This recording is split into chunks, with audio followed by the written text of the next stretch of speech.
I'm Chris McDaniel, and I'm a political reporter with St. Louis Public Radio. I'm joined by Joe Mannies and Jason Rosenbaum of the St. Louis Beacon. Guys, I think what we can all agree on in this race is that these two candidates disagree on just about everything.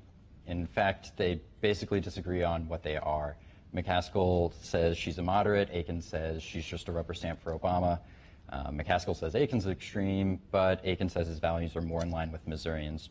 Joe, what do you make out of those narratives that the campaigns are trying to propagate? Well, frankly, at this point, the narratives have kind of taken a backseat to what happened on August 19th when he made the comment about legitimate rape. Ever since then, it's been all about rape. The social issues often lurk beneath the surface in Missouri contests.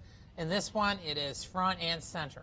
And McCaskill's big pitch is to moderate women, Republican women, suburban women who might otherwise be voting for Akin because they might see her as too close to President Obama.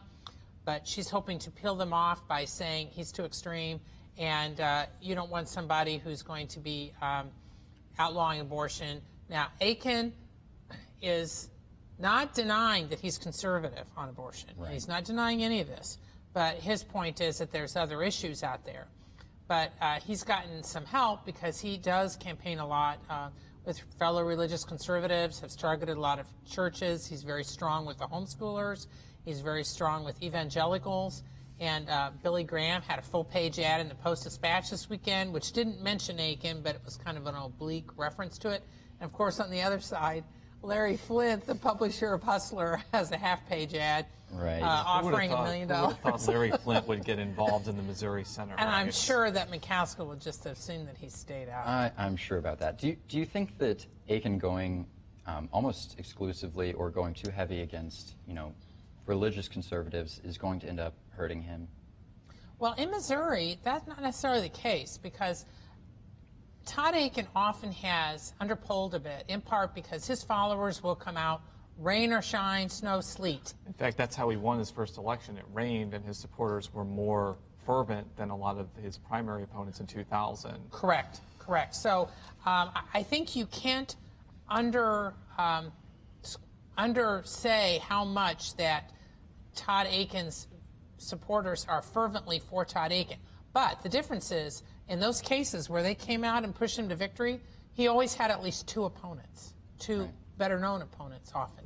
So in this case, he's got one well-known opponent. Well, let's talk about these two opponents because there are two other people on the ballot. One of those is Libertarian candidate Jonathan Dine, and he's actually been polling between 6 and 9% of the vote, which is really phenomenal for a Libertarian candidate. That would be, if he actually gets to that level of anywhere above 4%, I looked it up yesterday, that would be the largest third-party percentage for a statewide race since Ross Perot in 1996 when he got 10%. So if he gets 6, 7, 8%, not only does it showcase the strength of that candidate, Jonathan Dine, but it also will just be a flat rejection of Akin in many respects because many of those people will probably be Republicans issuing a protest vote against him. And Libertarians typically siphon off voters from other conservatives. So if you see Dine taking between 6 and 9%, it would really make things difficult for Akin. Potentially. Now, the other factor, though, is Mitt Romney, who is expected to win the state. And, of course, polls have varied between 7 and 13%. Yeah, and I think that's going to be the determining factor in this race.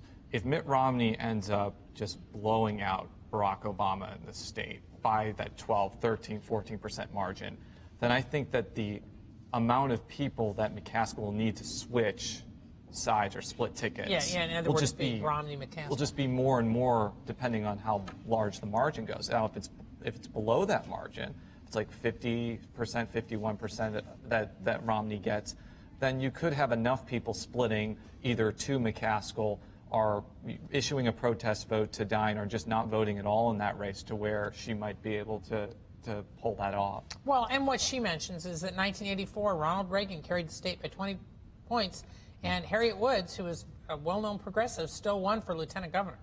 Right. Same year, 1984. So it is possible to kind of ride beneath the wave, so to speak. I don't know if that's the best metaphor. The Missouri independence. Instead of riding the wave, yes. How much of this do you think is a referendum on national politics? I know a lot of conservatives are trying to say that they are going to stick by Todd Akin because they don't want Senator Harry Reid to be a majority leader anymore. How much do you think that has to play? Well, in I this think race? that's a really esoteric argument to make. I mean, I think people like us who are obsessed with every twist and turn of Missouri politics may put two and two together like that, but a person who's just going out there for voting for president, I don't know if that argument is going into their minds unless they're really into politics per se. It would have been a bigger issue, I think, if you hadn't had the rape, the whole thing about the legitimate rape comment. Then I think they could have focused more, saying that you've got to vote for Todd Akin to get Republicans in control of the Senate. Now it's more complicated. And that's about all the time we have for the Senate discussion, but we will be back to talk about other races soon. Right now, we're going to go back to Jim.